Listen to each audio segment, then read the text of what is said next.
Bismillahirrahmanirrahim. Assalamualaikum warahmatullahi wabarakatuh.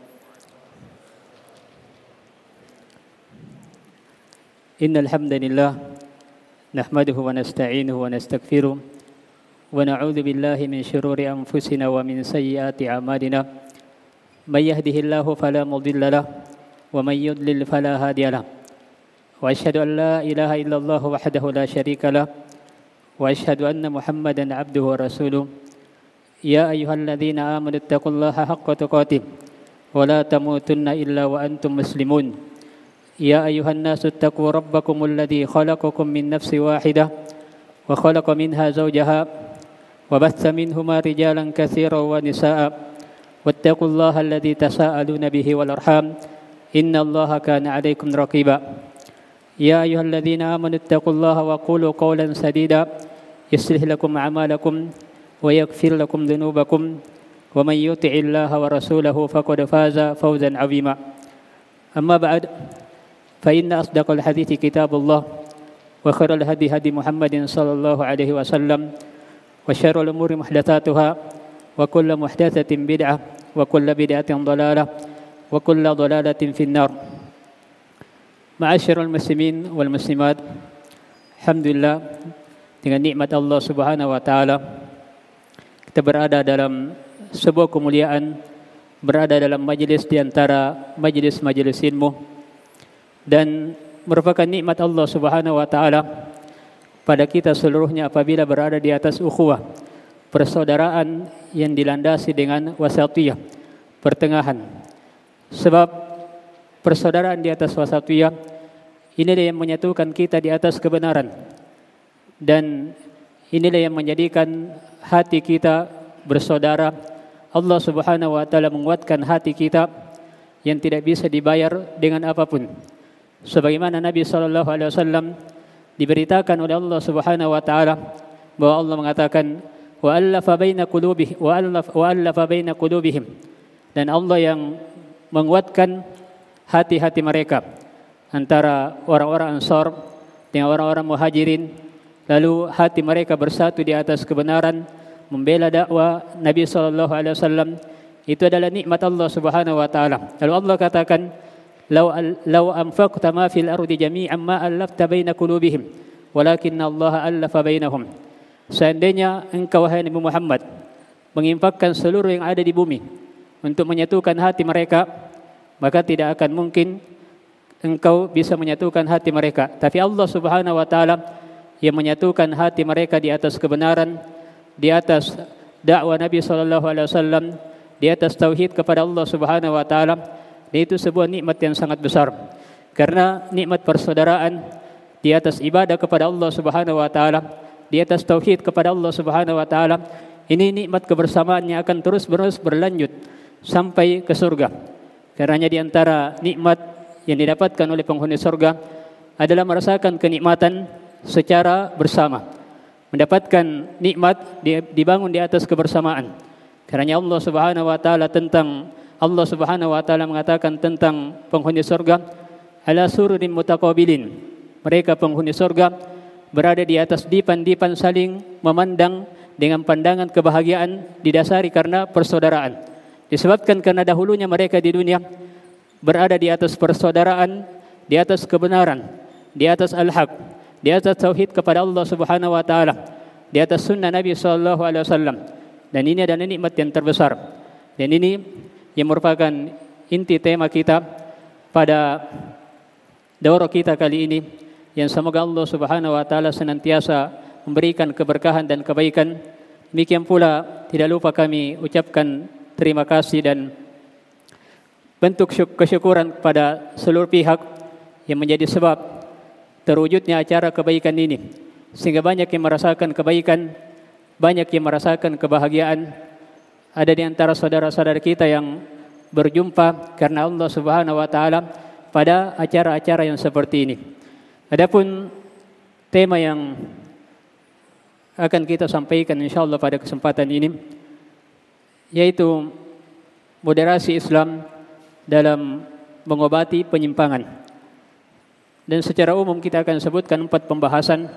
Pembahasan yang pertama adalah muqaddimah, pendahuluan seputar moderasi, sikap pertengahan, walaupun ini tidak ada sesuatu yang baru sebab sudah dijelaskan oleh guru-guru kita, namun secara ringkas kita akan menyebutkan hal-hal tersebut yang merupakan pendahuluan. Adapun pembahasan yang kedua adalah pembahasan yang berkaitan dengan apa yang dimaksud, apa definisi penyimpangan. Kemudian yang ketiga adalah bentuk-bentuk penyimpangan. Kemudian keempat, ini yang merupakan inti dari apa yang kita akan bahas, yaitu sebab-sebab terjadinya penyimpangan. Kenapa terjadi penyimpangan dalam masalah akidah dan seluruh aspek kehidupan yang berkaitan dengan permasalahan agama. Demikian pula kita akan bahas insyaallah tentang mengobati penyimpangan tersebut. Apa sebabnya dan apa solusinya sehingga seorang bisa keluar dari penyimpangan tersebut. Adapun pembahasan yang pertama yaitu muqaddimah, pendahuluan awal seputar sifat atau sikap wasatiyah, pertengahan. Yang pertama bahwa ketika seorang tidak berada di atas sikap pertengahan, maka ini yang akan menyeret kepada penyimpangan. Penyimpangan ini ada dua bentuknya. Yang intinya adalah sikap ekstrim yang arahnya adalah ekstrim kanan, yang mengarah kepada sikap berlebihan. Demikian pula yang satunya adalah ekstrim kiri yang mengarah kepada sikap bergampangan. Dan ini secara umum yang menjatuhkan seseorang ke dalam penyimpangan. Apabila seorang tidak berada di atas jalan wasatiyah, jalan pertengahan, maka ini yang menyebabkan seorang terjatuh dalam penyimpangan. Ya, karenanya kita diperintah oleh Allah Subhanahu wa taala untuk senantiasa berdoa kepada Allah Subhanahu wa taala. Dalam salat kita diwajibkan untuk membaca ihdinas siratal mustaqim. Ya Allah, tunjukilah kami jalan yang lurus. Jalan yang lurus ini merupakan inti dari wasatiyah, sikap pertengahan yang senantiasa berada di atas jalan yang sesuai dengan wahyu, sesuai dengan perintah Allah Subhanahu wa taala yang dicontohkan oleh Nabi kita Nabi sallallahu alaihi wasallam.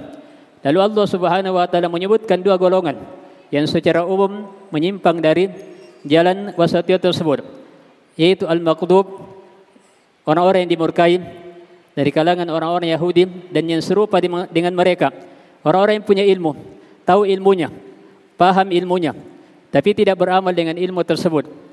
Dan sebaliknya an-nasara, yaitu orang-orang yang sekadar beramal, punya semangat dalam melakukan amalan, tapi tidak didasari di atas ilmu.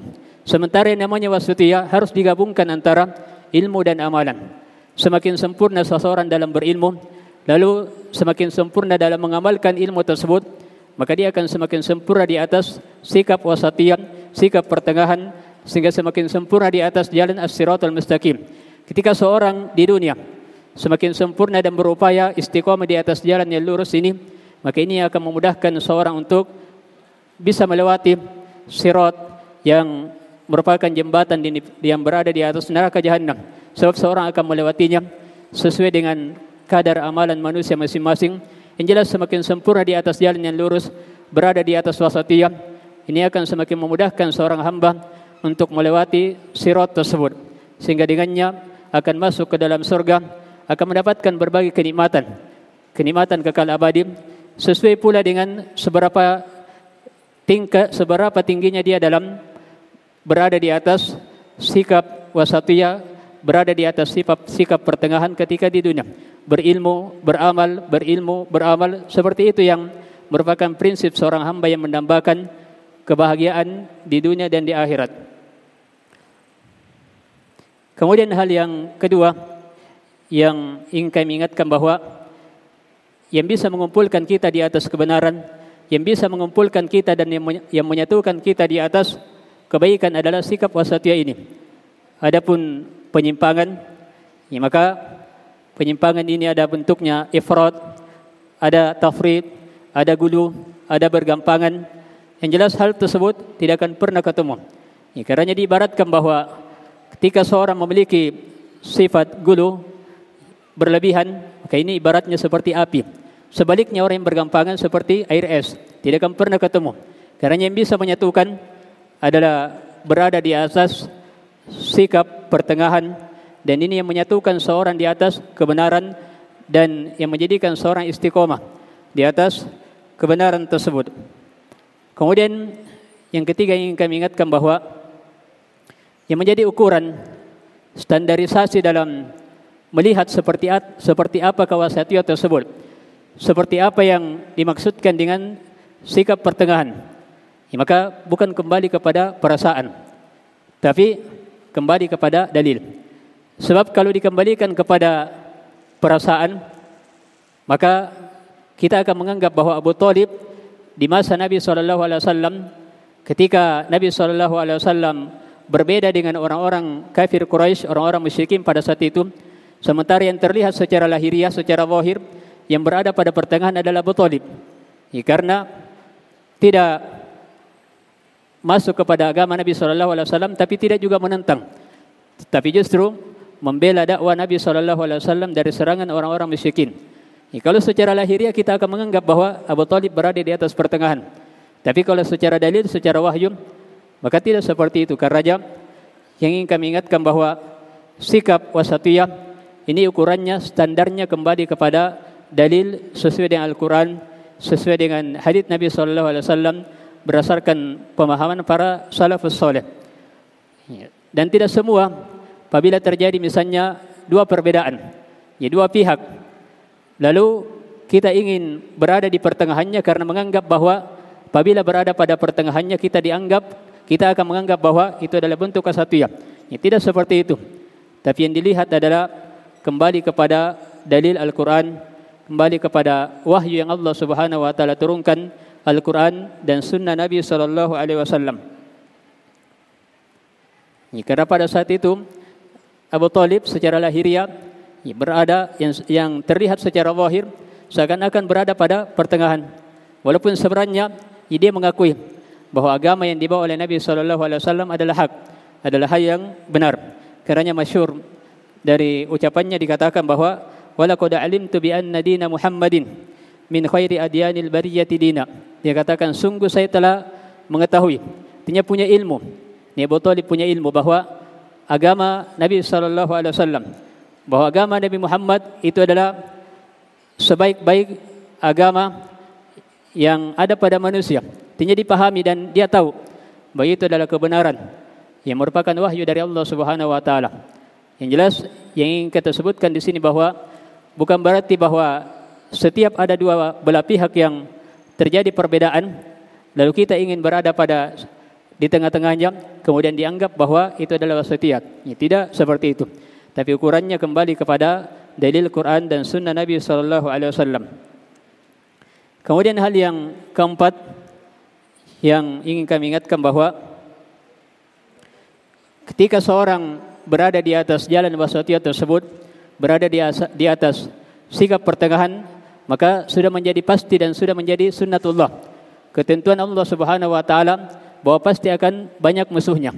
Sebab dari dua arah, orang ekstrem kanan, orang ekstrem kiri.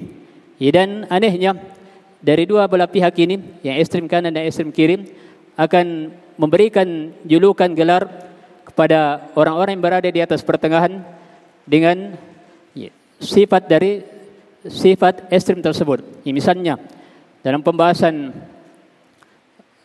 iman yang mungkin telah disyaratkan oleh Ustaz kita tadi, Ustaz Nasr hafizahullah, bahwa wasatiyah Ahlus Sunnah wal Jamaah, sikap pertengahannya berada di tengah-tengah antara orang-orang Khawarij yang berlebihan, dan menganggap bahwa pelaku dosa besar dianggap kafir di dunia dan kekal di akhirat, kekal di neraka. Ini hukum di akhirat. Ya, sebaliknya orang-orang Murji'ah yang mengatakan bahwa pelaku dosa besar sama sekali tidak memberikan pengaruh kepada keimanannya, dianggap sebagai orang yang beriman secara sempurna. Yang beda dengan Ahlus Sunnah wal Jamaah yang berada di atas pertengahan, yang mengatakan bahwa pelaku dosa besar adalah orang yang beriman, tapi karena melakukan dosa besar sehingga keimanannya kurang. Karena disebutkan dengan ibarat ungkapan mukminun naqisul iman, dia orang yang beriman tapi kurang keimanannya. Berapa kurangnya keimanannya sesuai dengan seberapa besar dari dosa besar yang dia lakukan. Yang jelas dia tetap orang yang beriman, tidak dikatakan kafir, namun dianggap sebagai orang yang kurang keimanannya karena melakukan dosa besar. Kalau kita melihat orang-orang yang berbeda dengan sikap wasatiyah ini, yang berbeda dengan Ahlus Sunnah wal Jamaah, kita akan melihat bahwa dari dua kubu tersebut akan memberikan tuduhan dan akan memberikan gelar kepada orang-orang yang berada di atas wasatiyah, ya dengan gelar yang ada pada mereka. Misalnya orang-orang Khawarij justru akan menganggap bahwa Ahlus Sunnah wal Jamaah, orang-orang yang berada di atas wasatiyah ini dianggap sebagai murji'ah. Sebaliknya orang-orang murji'ah yang bergampangan ini akan menuduh Ahlus Sunnah wal Jamaah sebagai orang-orang Khawarij. Demikian ya seterusnya. Ya, dalam masalah pembahasan takdir misalnya, yang secara umum ada dua kelompok ekstrim, ada Qadariyah, ada Jabariyah. Ya, maka sikap Ahlus Sunnah wal Jamaah ini akan diberikan gelar. Orang-orang Jabariyah akan memberikan gelar kepada Ahlus Sunnah wal Jamaah dengan Qadariyah. Sebaliknya, orang-orang Qadariyah akan memberikan gelar kepada Ahlus Sunnah wal Jamaah dengan Jabariyah. Ya, seperti itu ciri dari Ahlul Batil, ya, dan sudah menjadi sunnatullah akan mendapatkan ujian. Orang-orang yang berada di atas wasatiyah akan memberikan gelar-gelar yang buruk, ya, dan karenanya yang dituntut bagi orang yang berada di atas wasatiyah tersebut adalah bersabar. Sebab telah dicontohkan Nabi kita, Nabi SAW, manusia yang termulia. Sebelum Nabi SAW diutus sebagai Nabi dan Rasul Allah Subhanahu Wa Taala, digelari dengan Al-Amin, yang sangat jujur, terpercaya. Tapi justru ketika beliau mendakwakan dakwah tauhid, yang maka mulai muncul gelar-gelar yang sangat menyakitkan. Dianggap sebagai orang gila, tukang sihir. Padahal sebelumnya Nabi SAW digelari dengan Al-Amin, orang yang sangat jujur. Dan Nabi SAW mendapatkan hinaan, ujian dari dua hal. Hinaan dalam bentuk ujian dalam bentuk fisik dan ujian dalam bentuk ya kata-kata yang menyakiti Nabi SAW. Dan itu ciri dari orang-orang yang berada di atas kebenaran, pasti akan mendapatkan ujian. Namun yang dituntut darinya adalah bersabar. Sebab yang kita harapkan dari manusia adalah bagaimana mereka bisa mendapatkan nikmat seperti nikmat yang kita dapatkan. Artinya ketika kita mendapatkan nikmat hidayah, berada di atas wasatiyah, tentu nikmat ini kita tidak menginginkan hanya kita dapatkan sendiri, tapi kita inginkan agar merata tersebar kepada saudara kita yang lain. Bersamaan dengan itu, pada saat kita menginginkan agar nikmat tersebut bisa sampai kepada orang lain, justru orang tersebut akan menyakiti kita, akan menghina kita. Kita akan mendapatkan ujian dari mereka, padahal yang kita inginkan adalah kebaikan untuk mereka. Karena yang dituntut adalah bersabar. Namun Allah Subhanahu Wa Taala mengatakan, "Wala yansurunallahu may yansuruh."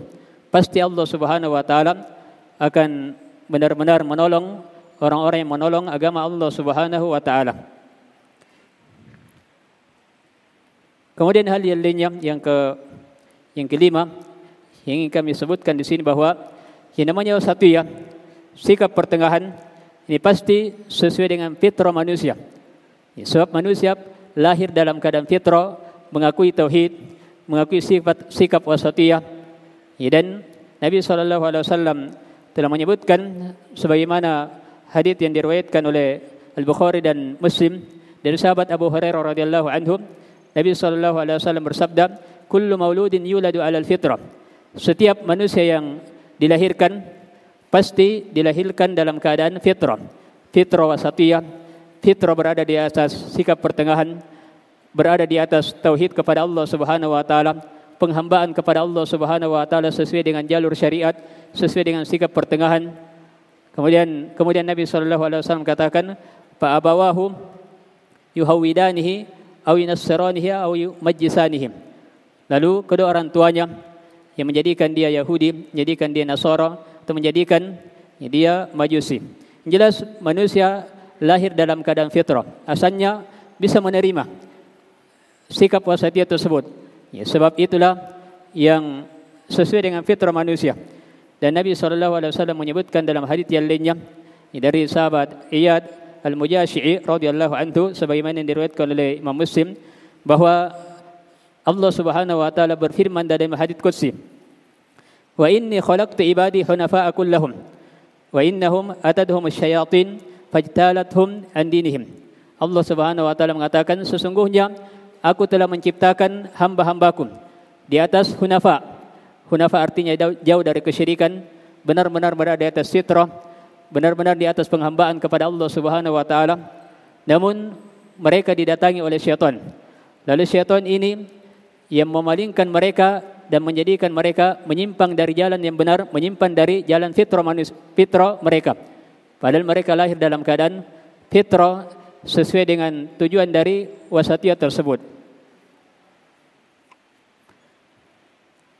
Ini mungkin muqaddimah. Adapun pembahasan yang berikutnya adalah pengertian dari penyimpangan dan apa yang dimaksud dengan penyimpangan tersebut yang berbeda dengan jalur wasatiyah. Ya, sebab sebagaimana yang kita katakan bahwa apabila tidak berada di atas jalur wasatiyah, jalur pertengahan, pasti akan menjadikan seorang menyimpang dari jalan yang benar. Apakah mengarah ke arah kanan atau ekstrim ke arah kiri? Yang jelas dari dua hal tersebut semuanya disenangi oleh syaitan. Ya, karena syaitan melihat dari manusia mana yang merupakan hasratnya, mana yang merupakan keinginan terbesarnya, lalu diarahkan dari hal-hal yang bisa menjadikan dia menyimpang. Dan syaitan tidak peduli apakah dijadikan menyimpang kepada arah yang berlebihan atau arah yang bergampangan, semuanya disenangi oleh syaitan. Yang jelas syaitan mencari teman untuk masuk bersama-sama ke dalam neraka. Itu yang diinginkan oleh syaitan. Dia tidak peduli pada saat dia ingin menyesatkan manusia, dia tidak peduli dari arah mana, yang jelas bisa disesatkan. Yang jelas bisa disesatkan.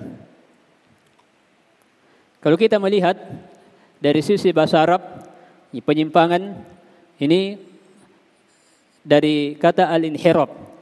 Al-inhirab dari dalam bahasa Arab dari ada huruf ha, ra dan fa yang secara bahasa bermakna ujung atau sesuatu yang menyimpang, sesuatu yang berpaling dari jalan yang lurus.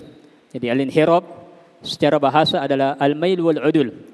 Al-mail wal udul maksudnya condong dan mengarah kepada hal yang lain yang tidak berada di atas jalan yang lurus. Ini ya secara bahasa. Kalau kita melihat secara istilah syariat, mungkin bisa didefinisikan bahwa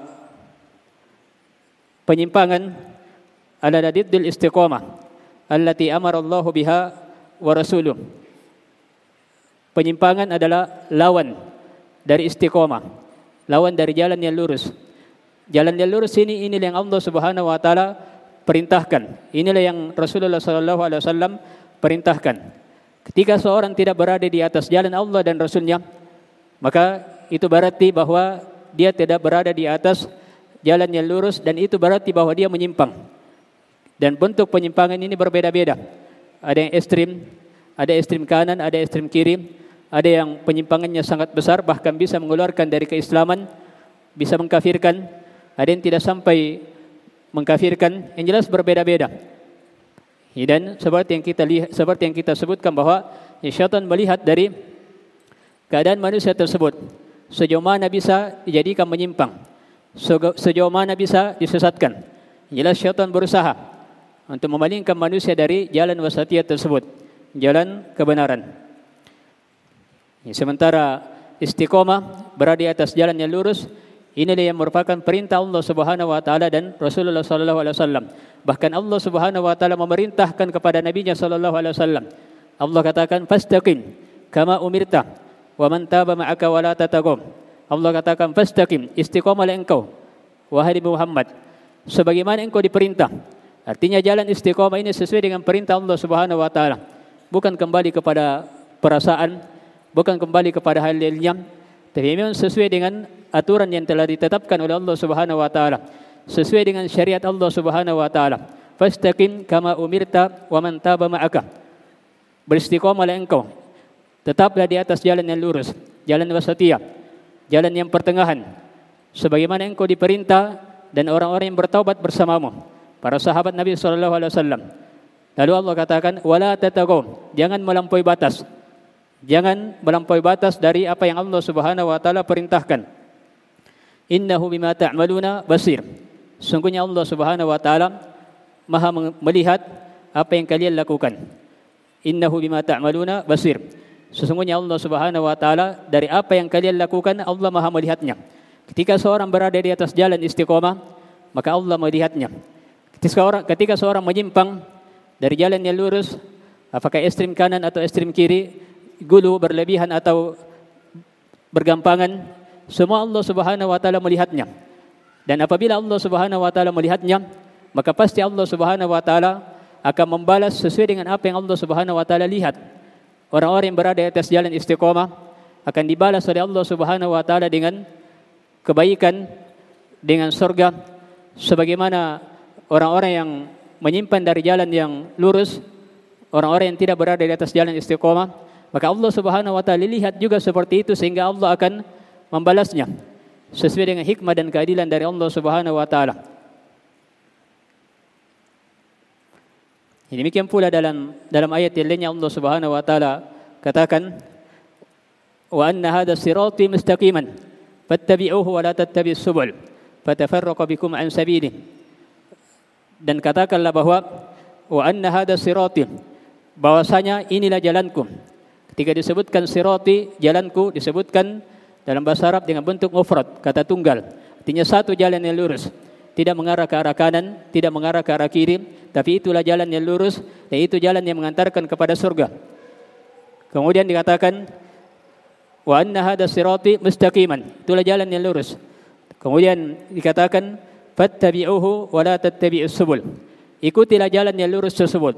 Lalu disusul dengan wa la tattabi'us subul, jangan ikuti as-subul, disebutkan dia bentuk jamak. Artinya jangan ikuti jalan-jalan yang lainnya. Ketika disebutkan jalan yang lurus, disebutkan dengan kata sirat, jalan yang bentuknya juga mufrad, artinya hanya satu jalan yang lurus. Dan ketika disebutkan larangan untuk mengikuti jalan-jalan yang lainnya, disebutkan bahwa jalan yang lain ini sangat banyak bentuknya. Dan itulah bentuk penyimpangan. Dan itu yang akan memecah belah dari kebenaran. Itu yang akan menjadikan seorang terpecah belah, yang menjadikan hilang kekuatan kaum muslimin. Apabila terjadi penyimpangan, sehingga semakin banyak terjadi perselisihan, karena dalam kelanjutan ayat Allah katakan fatafarraqu bikum an sabilih. Niscaya jalan-jalan tersebut, jalan-jalan yang menyimpang ini akan memecah belah kalian dari jalan Allah Subhanahu wa taala. Akan menjadikan kalian terpecah belah, akan mencerai-beraikan kalian dari jalan yang lurus. Dan hal yang disaksikan secara wakil, secara kenyataan dan fakta, bahwa orang-orang yang menyimpang ini sangat banyak bentuknya, beraneka ragam. Karena dilarang dari perbuatan bid'ah. Sebab apabila dibiarkan seorang melakukan perbuatan bid'ah, maka seorang akan melakukan bentuk ibadah sesuai dengan apa yang diinginkan, walaupun niatnya baik. Sehingga semakin banyak terjadi dan semakin banyak bentuk dari bentuk ibadah tersebut, sehingga semakin banyak perselisihan yang akan terjadi. Karena kita diperintahkan untuk istiqomah di atas jalan yang lurus, sesuai dengan perintah Allah Subhanahu wa taala dan perintah Rasulullah sallallahu alaihi wasallam.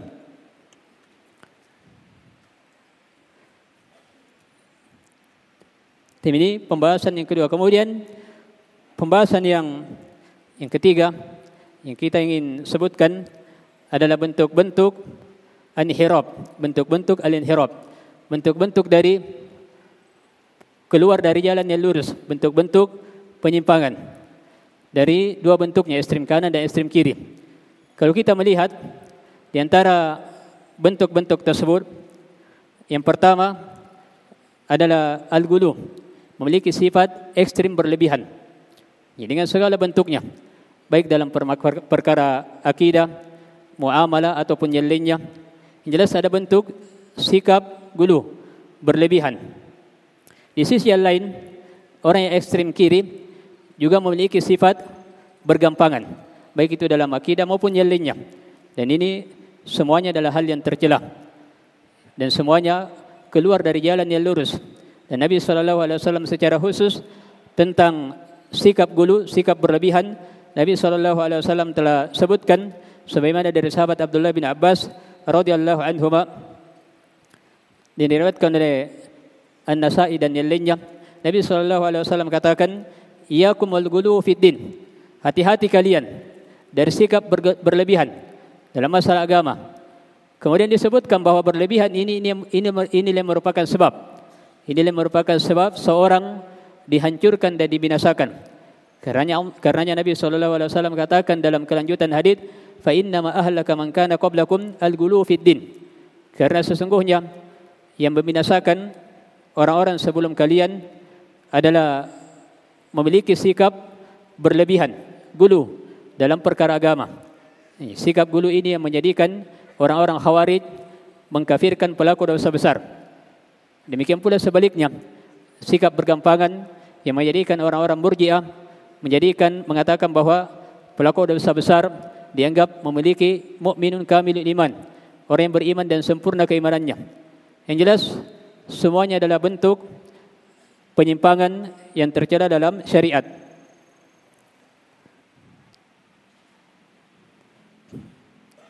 Dan secara khusus juga bentuk bergampangan ini adalah hal yang tercela yang menjadikan seorang terjatuh dalam kefasikan, bergampangan dalam dosa, bergampangan dalam pelanggaran, sehingga seorang terjatuh dalam kefasikan sementara dia tidak menyadari. Padahal Allah Subhanahu wa taala mengancam orang-orang fasik, diancam dengan neraka. Allah katakan, "Wa ammal ladina fasaqu fama'wahumun nar."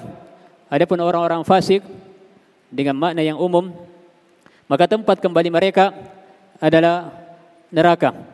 Maka dari dua hal ini, yaitu berlebihan dan bergampangan, ini merupakan bentuk dari penyimpangan yang tidak sejalan dan bertolak belakang dengan nilai-nilai wasatiyah tersebut, yang merupakan nilai yang sangat dijaga dan selaras sesuai dengan keindahan agama Islam tersebut. Padahal kalau kita melihat dari pembahasan gulu, secara umum kita melihat bahwa agama Islam adalah agama yang diberikan kemudahan oleh Allah Subhanahu wa taala. Tidak ada hal yang memberatkan di dalamnya. Karena Allah Subhanahu wa taala katakan, "Wa ma ja'ala 'alaikum fid dini min haraj." Allah tidak menjadikan atas kalian dalam agama ini ada hal yang memberatkan. Apabila terasa berat, pasti Allah Subhanahu wa taala akan memberikan keringanan. Dengan banyak bentuk rukhsah keringanan yang mungkin kita akan sebutkan insyaallah bentuk-bentuk rukhsah, bentuk-bentuk keringanan yang ada dalam syariat Islam yang menjadikan kita semakin memahami bagaimana indahnya Islam tersebut, yang sangat bertolak belakang dengan orang-orang yang memiliki sifat gulu tersebut. Dan Allah katakan, "Yuridullahu bikumul yusra wa la yuridu bikumul usra." Allah menginginkan untuk kalian kemudahan. Allah tidak menginginkan hal yang sulit. Kemudian bentuk yang lainnya dari bentuk-bentuk inhiraf, penyimpangan, adalah benci kepada penguasa kaum muslimin, benci kepada penguasa yang muslim. Dan ini termasuk dari bentuk penyimpangan yang menjadikan seorang tidak berada di atas jalan yang lurus. Padahal Nabi SAW telah menyebutkan dalam sebuah hadis, "Man akrama sultanallahi fid dunya akramahullahu yaumal qiyamah." Siapa yang memuliakan orang-orang yang dijadikan oleh Allah sebagai sultan, penguasa di muka bumi, orang-orang yang memuliakannya, Allah pun akan memberikan kemuliaan pada hari kiamat sebagai balasan sesuai dengan hasil dari perbuatannya. Dia memuliakan penguasa yang merupakan perintah Allah, Allah pun akan memuliakannya pada hari kiamat. Sebaliknya, wa man ahana sultanallahi fid dunya ahanahullahu yaumal qiyamah. Siapa yang merendahkan, orang-orang yang mencela, orang-orang yang menghina penguasa yang Allah Subhanahu wa taala jadikan di bumi, maka balasannya sesuai dengan hasil perbuatannya. Allah pun akan menghinakannya di hari kiamat. Dan siapa yang bisa menjadikan seorang mulia kalau Allah menghinakannya? Karena Allah telah mengatakan, "Wa may yuhinillahu fama lahu min mukrim." Siapa yang Allah hinakan, tidak ada yang bisa memuliakannya, tidak ada yang bisa mengangkat derajatnya. Maka ini sebuah nasihat bagi orang-orang yang gemar mencela penguasa, senantiasa memahami keindahan dari hadits ini, sehingga memahami bahwa orang yang gemar mencela penguasa ini termasuk bentuk dari penyimpangan yang tidak sejalan dengan nilai-nilai wasatiyah. Namun harus kita juga pahami di sini bahwa bukan artinya bahwa Ahlus Sunnah ketika memperingatkan bahwa tidak boleh mencela penguasa, bukan berarti bahwa Ahlussunnah mengakui kesalahan yang dilakukan oleh penguasa, oleh pemerintah. Tapi tetap dianggap bahwa itu adalah sebuah kesalahan apabila misalnya tidak berjalan sesuai dengan syariat. Ya, walaupun kebijakan yang dilakukan oleh penguasa ini ada bentuknya. Ada hal-hal yang merupakan kebijakan yang umumnya manusia memberikan kebijakan di dalamnya dalam perkara dunia. Ini tentunya hal-hal yang hanya dipahami oleh orang yang khusus. Ada kebijakan yang memang secara zahir terlihat bahwa kebijakan tersebut bertentangan dengan nilai syariat. Maka yang seperti ini yang harus kita pahami bahwa itu adalah hal yang keliru, tidak boleh dibenarkan. Tapi bukan berarti bahwa memberikan peluang bagi kita untuk mencela penguasa tersebut. Karena namanya nasihat ada adab-adabnya. Ya, tidak mungkin misalnya secara logika antara anak kecil yang melakukan sebuah kesalahan dengan orang tua yang melakukan kesalahan. Ya, tidak mungkin terhadap orang tua kita marah-marah misalnya. Ini hal yang bertolak belakang dengan nilai adab, akhlak. Ya, tidak mungkin orang tua kita perlakukan seperti anak kecil. Ya, langsung dipukul atau langsung dimarahi begitu saja. Ini tidak sejalan dengan nilai-nilai fitrah, tidak sejalan dengan akal yang sehat. Ya, walaupun misalnya orang tua ini mengatakan bahwa ya tidak apa-apa, walaupun saya salah, ya silahkan tegur saya dengan cara yang keras, silahkan ya, hukum saya atau yang lainnya. Ya, tapi pasti secara fitrah, secara adab kita tidak berani melakukannya. Demikian pula misalnya penguasa misalnya mengatakan bahwa tidak apa-apa memberikan aspirasi, melakukan demonstrasi, ya walaupun diizinkan. Tapi secara fitrah, ini belum kita berbicara secara dalil. Itu sudah bertentangan dengan nilai-nilai keindahan yang ditetapkan dalam ya syariat Islam ini. Ya, karenanya orang-orang yang mencela penguasa ini tidak sejalan dengan nilai-nilai syariat. Ya, namun seperti yang kita katakan bahwa bukan berarti bahwa kesalahan yang dilakukan oleh penguasa kita benarkan. Tapi tetap kita anggap bahwa itu adalah sebuah kesalahan, sebuah kekeliruan, namun ada adabnya dalam yang menasihati. Ya, kemudian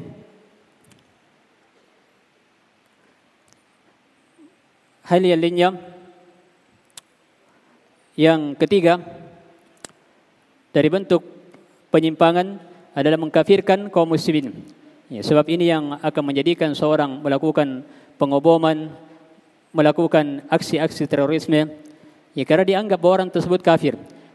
Dan kalau sudah masuk pemahaman ini, ideologi yang seperti ini, ya maka kalau begitu karena kafir halal darahnya, boleh dibunuh, ya dan seterusnya, boleh diambil hartanya. Ya, dan pemahaman-pemahaman yang bercabang darinya yang sangat bertolak belakang dengan nilai-nilai keindahan Islam tersebut. Ya, dan kalau kita melihat orang-orang yang melakukan aksi terorisme ini kebanyakannya atau bisa dianggap bahwa hampir semuanya ya sekedar ya semangat, tidak dilandasi oleh pemahaman-pemahaman yang benar, tidak dilandasi oleh ya dalil-dalil. Ya, dan kalau kita melihat juga orang-orang yang sibuk berada di atas pemahaman seperti ini jauh dari fikih terhadap agama. Ya, jauh dari pemahaman terhadap agama. Dalam masalah akidah, dalam masalah fikih, dalam masalah adab, ini jauh dari pemahaman-pemahaman yang seperti ini. Kemudian yang keempat yang merupakan bentuk dari inhiraf penyimpangan ini adalah melakukan aksi irhab. Irhab artinya terorisme, peledakan maupun yang lainnya. Padahal Allah Subhanahu wa taala telah mengatakan, "Innama jazaa'ul ladzina yuharibuna Allah wa rasulahu wa yas'auna fil ardi fasadan ay yuqattalu aw yusallabu aw tuqatta aydihim wa arjuluhum min khilafin aw yunfa minal ardh." Yang secara ringkas bahwa orang-orang yang menentang Allah dan Rasulnya, lalu disebutkan orang-orang yang berusaha untuk melakukan kerusakan di muka bumi, orang-orang yang melakukan pengeboman, ini kerusakannya sangat besar. Selain kerusakan fisik, ia juga menyakiti kaum muslimin yang lainnya. Sebab manusia yang lainnya akan tertuduh, kaum muslimin yang lainnya akan tertuduh dan akan dianggap bahwa seperti itulah kaum muslimin, seperti itulah orang Islam. Ya, dan padahal yang melakukannya adalah oknum yang mengatasnamakan bahwa itu adalah Islam, sementara mereka jauh dari nilai-nilai Islam yang sebenarnya. Kemudian yang kelima, yang terakhir yang ingin kami sebutkan di sini sebagai bentuk penyimpangan adalah kebalikan dari sikap gulu, yaitu pemahaman sekularisme. Sebagaimana gulu yang menjadikan seorang berlebihan, sebaliknya ada orang-orang yang ingin memisahkan kehidupan ini dengan masalah agama, sehingga dianggap bahwa dalam bernegara misalnya tidak butuh agama. Ini juga bentuk dari penyimpangan yang merupakan ekstrim kiri. Dan ini muncul karena tidak memahami keindahan syariat tersebut. Dikata dia mempelajari as-siyasah syariah, hal-hal yang kaitannya dengan politik Islami, hal-hal yang kaitannya dengan maqasid syariat, tujuan disyariatkannya syariat-syariat yang ada dalam agama kita, akan melihat bahwa Islam ini adalah sesuatu yang sangat indah, sesuai dengan apa yang Allah Subhanahu wa taala katakan terhadap Nabi-Nya sallallahu alaihi wasallam, "Wa ma arsalnaka illa rahmatan lil alamin." Dan kami tidaklah mengutus engkau kecuali rahmat, kasih sayang, bukan hanya kepada kaum muslimin, namun secara illa rahmatan lil alamin, kecuali rahmat, kasih sayang terhadap seluruh alam semesta. Kemudian pembahasan yang keempat sekaligus yang terakhir, secara ringkas, sebab-sebab terjadinya penyimpangan dan bagaimana mengobatinya. Yang paling pertama dan paling inti adalah kejahilan, tidak paham dalam masalah agama. Ini menjadikan seorang terjatuh dalam penyimpangan. Orang-orang yang ekstrim ini karena tidak paham dalam masalah agama, sehingga sekedar bermodal semangat, sehingga banyak orang-orang yang ingin melakukan pengoboman dianggap bahwa itu adalah mati syahid. Padahal sangat bertentangan dengan nilai-nilai dari syariat Islam yang mulia dan sangat bertentangan dengan arti dari mati syahid tersebut. Ini karena tidak paham dalam masalah agama. Dan tentunya solusinya adalah bagaimana agar dia bisa memahami dan bisa mempelajari agama tersebut sesuai dengan pemahaman yang benar, sehingga jauh dari pemahaman-pemahaman radikal, pemahaman-pemahaman yang menjadikan seorang terjatuh dalam sikap ekstrim. Dan banyak dalil-dalil yang menjelaskan tentang pentingnya seorang menuntut ilmu agama. Dan bahkan Allah Subhanahu wa taala membedakan anjing yang punya kecerdasan, anjing yang punya ilmu dengan anjing yang tidak punya ilmu. Dalam masalah boleh dimakan buruannya atau tidak. Kalau anjing yang terlatih artinya punya ilmu, yang disebut dengan al-qalbul mu'allam, anjing yang terlatih, maka dalam syariat dibolehkan makan dari hasil buruannya, tentunya dengan ketentuan-ketentuan dalam syariat pada saat dilepaskan membaca bismillah. Dan yang lainnya yang disebutkan dalam syariat. Yang jelas ingin kita isyaratkan di sini bahwa hewan yang bisa dianggap sebagai hewan yang rendah ini Allah Subhanahu wa taala membedakan dengan yang lainnya disebabkan karena ilmu. Apalagi manusia yang diberikan oleh Allah Subhanahu wa taala sebuah kemuliaan, diberikan oleh Allah Subhanahu wa taala akal yang dengannya bisa berpikir. Kemudian yang kedua yang merupakan sebab terjadinya penyimpangan adalah tidak memahami tujuan dari syariat. Tidak memahami tujuan dari syariat. Padahal kalau seorang memahami tujuan dari syariat tersebut, bahkan akan terlihat bahwa syariat ini adalah sesuatu yang sangat mulia. Karena solusinya sebagai obatnya dalam mengobati penyimpangan ini, mengobati sebab ini adalah bagaimana dia bisa memahami keindahan syariat tersebut. Kalau misalnya dia melihat dan merenungi pembahasan-pembahasan dalam syariat-syariat dalam agama kita, salat yang merupakan ibadah kepada Allah Subhanahu wa taala disyariatkan bagi laki-laki supaya terwujud persatuan dan kesatuan, terwujud kebersamaan di atas kebaikan. Syariat zakat supaya orang-orang yang tadinya orang miskin yang tadinya mungkin ada rasa hasad, rasa iri, namun diberikan sebagian hartanya oleh orang kaya memberikan sebagian hartanya kepada orang miskin tersebut, akhirnya akan tercipta persaudaraan. Dan syariat-syariat yang lainnya. Ini secara umum akan terlihat gambaran bahwa orang-orang yang memahami syariat ini akan benar-benar berada di atas jalan wasatiyah, jalan yang lurus, jalan yang pertengahan. Sebab benar-benar memahami bahwa Islam adalah agama yang mengatur segala aspek kehidupan, sehingga orang-orang yang berada di atas jalan yang lurus ini benar-benar berada di atas kebahagiaan di dunia dan kebahagiaan di akhirat. Kalau tidak memahami maksud dan tujuan dari syariat, ini akan menjadikan seorang menyimpang, apakah berlebihan atau tasahul, bergampangan. Sementara kalau kita melihat dari syariat-syariat Islam yang sangat mulia, ini akan terlihat dengan sangat jelas bahwa semuanya dipenuhi dengan keindahan. Tidak menjadikan seorang yang berislam berat dengan agama tersebut, tapi sesuai dengan apa yang Allah Subhanahu wa taala perintahkan, namun kita tetap diperintahkan untuk melakukan sebuah perintah. Artinya, kita misalnya diperintahkan untuk sholat, tapi sholat tersebut sesuai dengan kemampuan kita. Kalau kita tidak bisa berdiri, maka tidak boleh meninggalkan sholat, tapi tetap dilaksanakan sesuai dengan kemampuan kita, yaitu sholat dalam keadaan duduk. Tidak bisa duduk, maka dalam keadaan berbaring. Tidak bisa berbaring dalam keadaan mustalqan yang disebutkan oleh para ahli fikih, yaitu berbaring ke atas. Sebelumnya fa'ala jambin, yaitu berbaring, maksudnya menjadikan tubuhnya berbaring, bagian kepalanya di arah utara dan kakinya di arah kiri, namanya berbaring. Kalau tidak bisa seperti itu, maka mustalqan dalam arti kepalanya berada di sebelah timur. Kalau kita misalnya di Indonesia, kakinya berada di arah barat, arah kiblat, dan dia menghadap ke atas. Yang jelas disesuaikan dengan apa yang memudahkan baginya, apa yang mampu baginya. Namun kita tidak meninggalkan apa yang Allah Subhanahu wa taala perintahkan. Dan itu sikap pertengahan.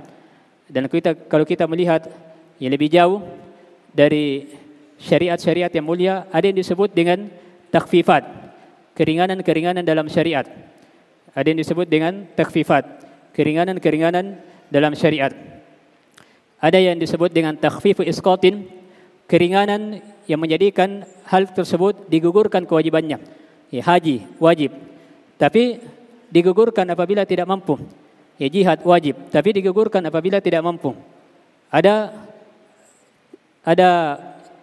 takhfif, ada bentuk keringanan yang disebut dengan takhfifu ibdal, keringanan dalam bentuk mengganti yang lainnya. Misalnya tidak bisa mandi pada saat mandi junub karena sakit ataupun tidak bisa terkena air, juga tidak bisa berwudu, maka diberikan gantinya.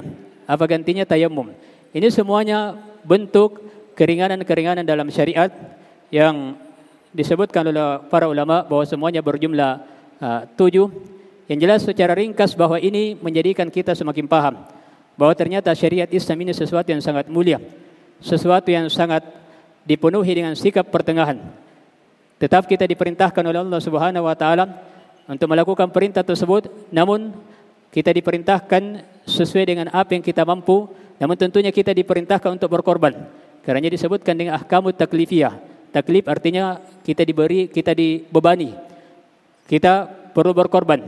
Namun Allah tidak membebani sesuai dengan hasil, sesuai dengan batas kemampuan kita. Kalau sudah melewati dari batas kemampuan kita. Kemudian yang ketiga, secara ringkas, bahwa sebab terjadinya penyimpangan tersebut adalah berpaling dari Al-Quran dan Sunnah Rasulullah Sallallahu Alaihi Wasallam. Yang tentunya mengobatinya, solusinya adalah bagaimana supaya bisa berpegang teguh dan istiqomah di atas jalan Quran dan Sunnah Rasulullah Sallallahu Alaihi Wasallam.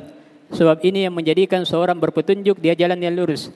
Karena Allah Subhanahu Wa Taala katakan, wa may ya'tasim billahi faqad hudiya ila siratim mustaqim. Siapa yang beritisam, berpegang teguh dengan apa yang Allah Subhanahu Wa Taala syariatkan, maka sungguh dia telah diberi petunjuk, berada di atas jalan yang lurus, jalan yang sesuai dengan nilai-nilai wasatiyah, jalan yang sesuai dengan nilai-nilai pertengahan. Dan ini menjadikan seorang bersatu di atas kebenaran. Karena Allah katakan, wa'tasimu bihablillahi jami'a. Berpegang teguhlah kalian di atas agama Allah Subhanahu wa taala seluruhnya. Kemudian dikatakan, wala tafarraqu. Jangan kalian bercerai-berai. Menunjukkan bahwa apabila tidak berpegang di atas agama Allah Subhanahu wa taala pasti akan bercerai-berai. Dan itu yang melemahkan kekuatan kaum muslimin. Karena apabila komitmen istiqomah di atas jalan yang lurus, maka ini yang menjadikan seorang berada di atas nilai-nilai wasatiyah tersebut. Kemudian yang keempat adalah berpaling dari para ulama. Ya, sebab para ulama ini adalah ibarat lentera. Dia adalah pelita yang menerangi umat ini. Apabila terjadi masalah, kita tanyakan kepada orang-orang yang berilmu. Ya, karenanya solusinya adalah kembali bertanya kepada orang-orang yang berilmu, orang-orang yang punya pemahaman agama yang benar sesuai dengan nilai-nilai wasatiyah tersebut. Dan Allah Ta'ala telah mengatakan, Fas'alu ahla dzikri in kuntum la ta'lamun. Bertanyalah kepada ahlu dzikir, orang-orang yang punya ilmu, orang-orang yang berilmu, para ulama, jika kalian tidak mengetahuinya. Ya, juga kalau kita melihat orang-orang yang menyimpang, terkhusus orang-orang yang melakukan aksi radikalisme ini pasti tidak ada, dipastikan bahwa tidak ada ulama yang mumpuni dalam masalah-masalah syariat yang ada di belakangnya.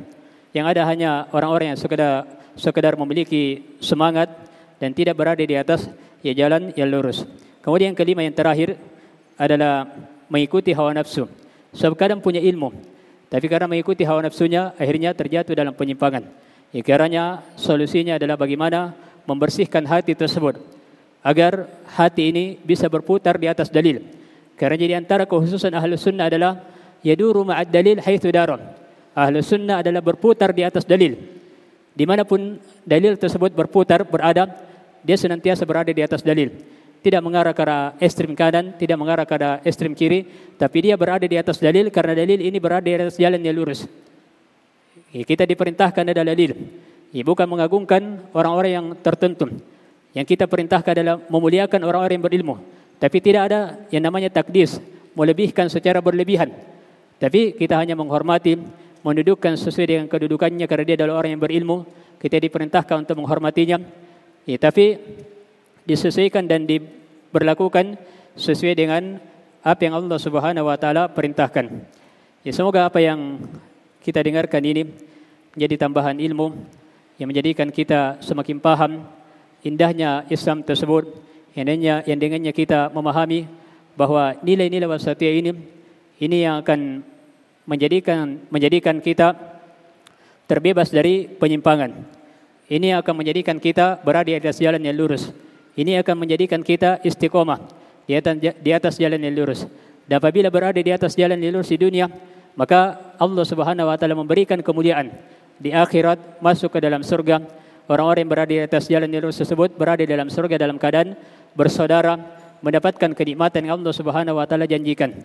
Semoga Allah Subhanahu wa taala senantiasa memberikan anugerah nikmat hidayah dan istiqomah di atas jalan yang lurus kepada kita. Dan semoga para panitia diberikan keikhlasan dalam menjalankan tugas yang mulia ini. Dan semoga Allah Subhanahu wa taala memberikan pahala yang berlipat ganda. Innahu waliyyu dzalika wal qadiru alaihi. Wallahu a'lam. Dan apa yang kami sampaikan semuanya adalah keutamaan dari Allah Subhanahu wa taala. Kalau itu adalah hal yang merupakan kebenaran. Kalau hal yang merupakan kekeliruan, maka itu datangnya dari syaitan dan dari diri kami. Semoga Allah Subhanahu wa taala memaafkan kesalahan-kesalahan